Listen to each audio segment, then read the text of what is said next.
A young college student gets tucked into visiting an abandoned asylum where many atrocities took place in, leading to a large number of deaths, which the public believes to have led to a lot of unresolved anger and resentment, with the patient spirits haunting the halls of the asylum. As Clive, the college student, explores the dark and claustrophobic rooms and corridors of the asylum, he learns about something that has been hidden from him, the fact that he's been sent here on a one-way trip, being used as a sacrificial pawn to summon a demonic being. Hi folks, I'm R, your narrator. I played this game on my gaming channel, which you can check out by hitting on the card above or the link in the description below. Keep in mind that there will be spoilers and there will also be some flashing lights. With that said, let's begin.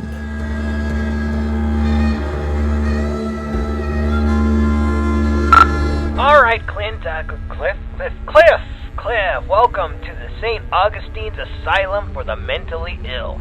My producer Tom said good things about you. Clive, a college student, is hired by the #2 rated ghost investigation show on the Hunting and Outdoors cable network for a brand new show called The Paranormal Entities. He's paid $500 to inspect the abandoned St. Augustine Asylum for the mentally ill in hopes of capturing some paranormal events. Clive is equipped with an earpiece instructed by the producer of what to do, also having some other paranormal inspector equipment. As he starts to explore the pitch-black corridors with just a handheld flashlight, he comes across images of surgeries which do not look very civilized, for the lack of better words. He soon notices the religious artifacts decorating the place, portraying how the asylum seemingly got funding from churches or charities. The producer on the earpiece then goes on explaining the backstory of the asylum. So here's the story behind the St. Augustine's Asylum for the Mentally Ill.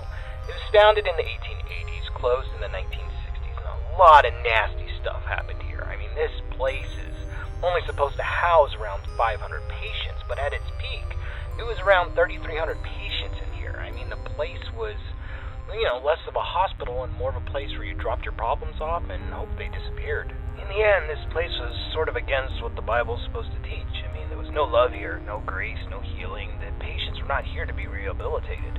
Ordinary people just wanted them gone for public. They shoved those with non-threatening mental conditions or those deemed inappropriate to society together with legitimate psychopaths and murderers and other violent monsters, and basically said, let God sort it out. The atrocities in here are just too much to count. The death toll was unreal. The violence, the disease, the abuse, nobody cared. And once you came to this place, you never left.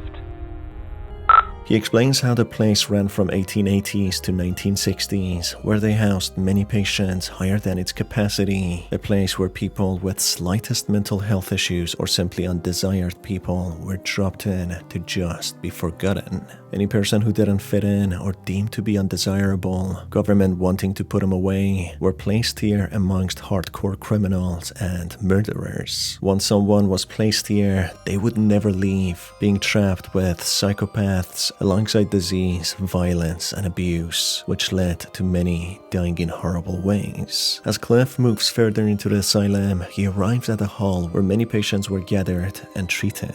The producer explains that pre-1920s patients were actually treated well, but post-war and Great Depression, things took a different turn when the fundings were cut. Being instructed by the producer to go to different spots of the hall, the producer asks the spirits of the asylum to reveal themselves when a ghostly being appears for a brief moment, making Clive shiver in fear. Playing back the recording, it appears a crying sound had been recorded, making the producer very happy that they're getting somewhere. The producer, wanting to get more evidence of paranormal presence, instructs Clive to go to the morgue hall, where many patients were also gathered in, increasing their chances of observing paranormal events. In there, the producer elaborates which rooms belong to what groups of inmates, with rooms 220 to 240 belonging to the psychopaths and violent people, people who killed and tortured. One of the well-known violent inmates was Clive the Peeper Johnson, a manipulative serial killer who enjoyed to torment his victims. He managed to go on his parade of killing for a while as his victims failed to identify him.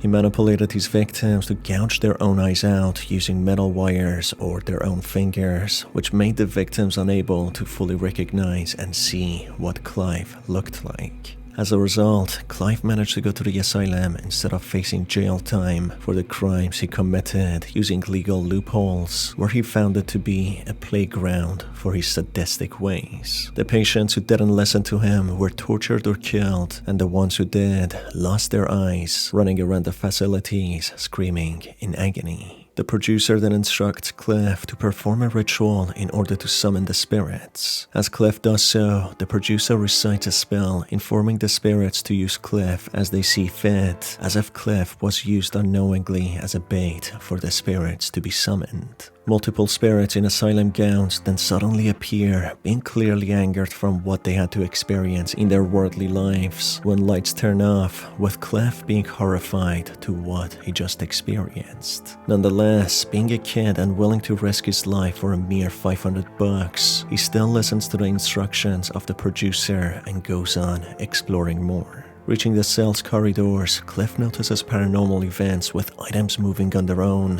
when finally reaching a pale woman facing a corner of her cell, being in a worn-down gown, who quickly turns around and screams at Clive, having her eyes blinded, seemingly being one of the victims of Clive the Peeper Johnson. The walls are then embedded with bloody writings on how the eyes of victims were taken out and how much they suffered. The producer then informs Clive to get out pronto, seemingly able to see what's going on through the camera's live feed. As Clive backtracks from where he came, he notices how the doors have been locked, preventing him from leaving. The producer then instructs Clive to go to the fire exit, which leads to a higher floor using a staircase. Trying to open the door, it also seems to have been locked, forcing Clive to go back down and pry one of the doors open.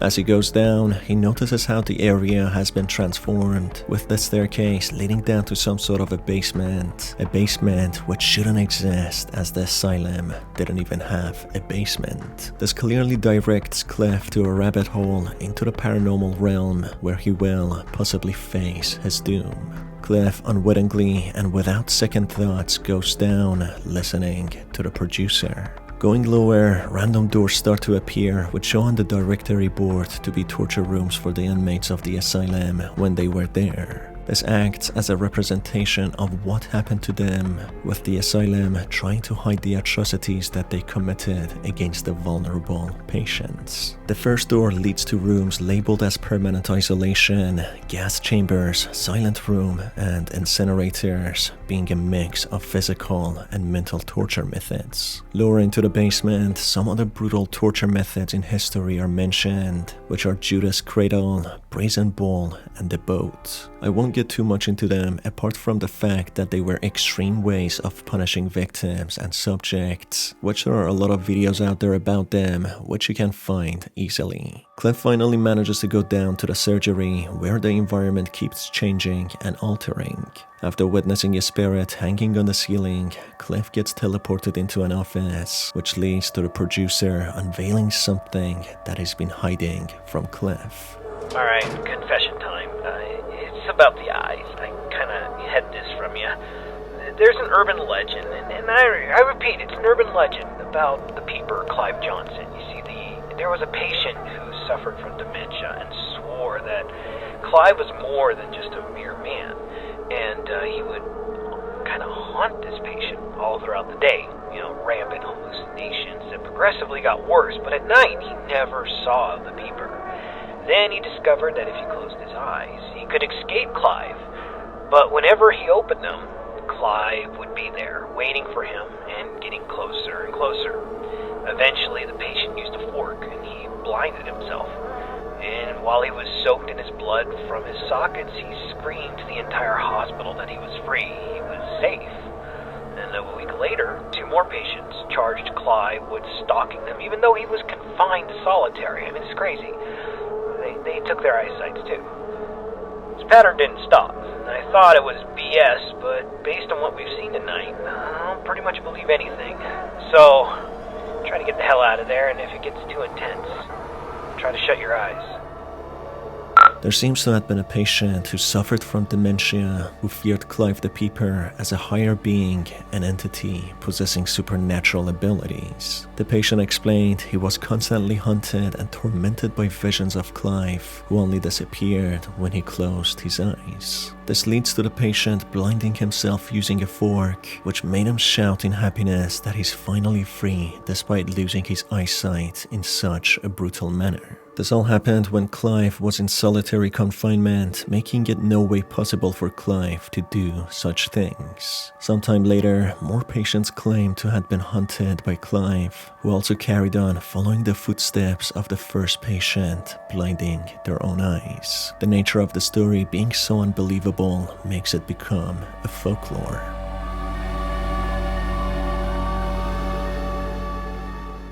As Clive goes deeper the path that's paved for him, he comes across a bloody corpse covered in sheets when he hears a menacing voice demanding him to get closer. Come here. Pull in closer.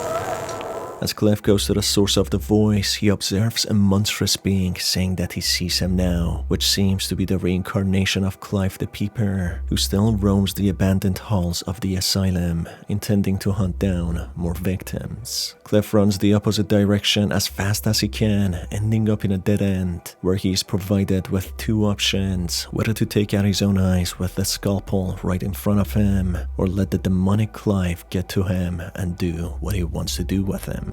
Clive, being terrified yet not finding it in himself to blind himself, stands frozen undecided when Clive gets to him, killing Clive in a blink of an eye. The producer on the earpiece goes on talking to the co-producer called Tom, showing complete disregard to the death of Clive, a college student that they clearly used for their own benefits, saying how they will win awards and become successful obtaining such footage. The producer goes on explaining how they don't need to pay Clive any longer, as he seems to be unresponsive, being happy that they got all the footage for free. As he, alongside Tom, decide to cut ties with Clive, or now his corpse. Leaving him behind, the producer hears the demonic Clive's voice, which leads to his own death, suffering the same fate that Clive did. A well-deserved death which he brought upon Clive and ultimately himself.